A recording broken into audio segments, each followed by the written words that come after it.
নমস্কার, আমরা এখন দাঁড়িয়েছি কোচবিহার জেলার সেই তুফানগঞ্জ মহকুমার বারোকোদালি গ্রামে। আপনাদের এখন আমরা দেখাবো পরপর দুটি জিনিস। একটা হচ্ছে রাজবংশী ইন্টারন্যাশনাল হেরিটেজ মিউজিয়াম, কথা বলবো এখানকার যিনি ডিরেক্টর তার সাথে, এবং পাশাপাশি আরও একটা জিনিস আপনাদের আমরা দেখাবো এখন আপনাকে। সেটা হচ্ছে পিছনে দেখতে পাচ্ছেন সোনা রায়ের মূর্তি, এবং এই অঞ্চলের এক লোকদেবতা সোনা রায় পূজিত হয়ে আসছেন দীর্ঘ সময় ধরে।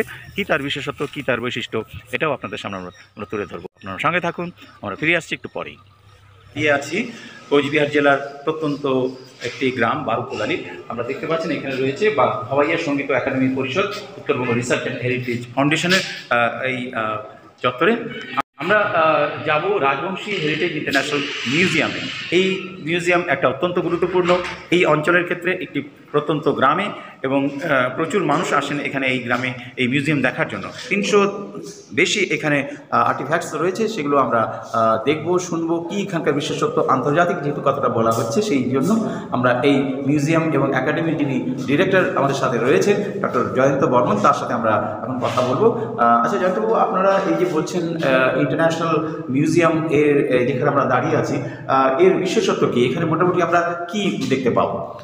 আমাদের রাজবংশী সমাজের যে হারিয়ে যাওয়া যে লোক প্রযুক্তিগুলো, লোকযন্ত্রগুলো, যেগুলো এক্সটিংক্ট, যেগুলো আর্টিফ্যাক্টস, সেইগুলো আমরা এখানে রেখেছি। বিশেষ করে বাঁশের বানানো, কাঠের বানানো এবং কিছু টিনের বানানো, লোহার, যেগুলো এখন ব্যবহার হয় না। মানে এখন প্লাস্টিকের কিছু অপশন চলে এসেছে, যে কারণে এগুলো ব্যবহার হয় না। যেমন আগে অ্যালুমিনিয়ামের বদনা ব্যবহার হতো, কাঁসার পিতলের ব্যবহার হতো, এখন সেটা প্লাস্টিকের ব্যবহার হয়।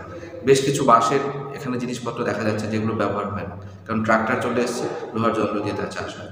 শিকারের কিছু জিনিসপত্র আছে, কিছু অর্নামেন্টস আছে, কস্টিউম আছে, কিছু ডোমেস্টিক্স ইনস্ট্রুমেন্ট আছে যেগুলো রান্না করে আমাদের গৃহস্থালী বিভিন্ন বাড়ি ঘরের চারপাশে ব্যবহার। কিছু ফিশিং ইনস্ট্রুমেন্ট আছে, যে ইনস্ট্রুমেন্টগুলো এখন আর ব্যবহার হয় না, কারণ জল হয় না, মাছ থাকে না, এই ইনস্ট্রুমেন্টগুলো আর ব্যবহার করা হয়।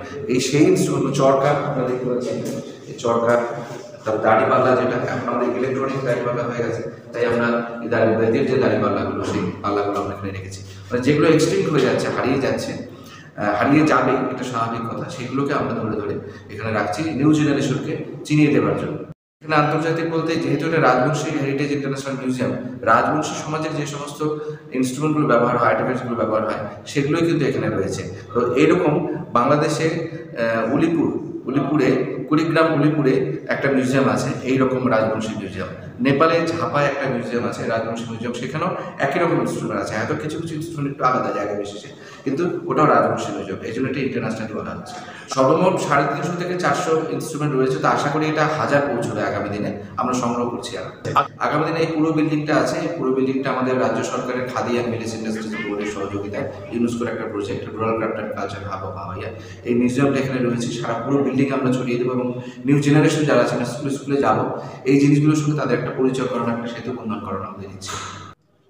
তাহলে এতক্ষণ আমরা শুনলাম এই মিউজিয়ামের বিশেষত্ব। এখানে প্রায় 300-র উপরে, 400-র কাছাকাছি বিভিন্ন আর্টিফ্যাক্টস রয়েছে। আগামী দিনে এটা আরও ছড়িয়ে দেওয়ার ভাবনা চিন্তা রয়েছে, যেটা আমাদের জানালেন এখানকার ডিরেক্টর ডক্টর জয়ন্ত বর্মন।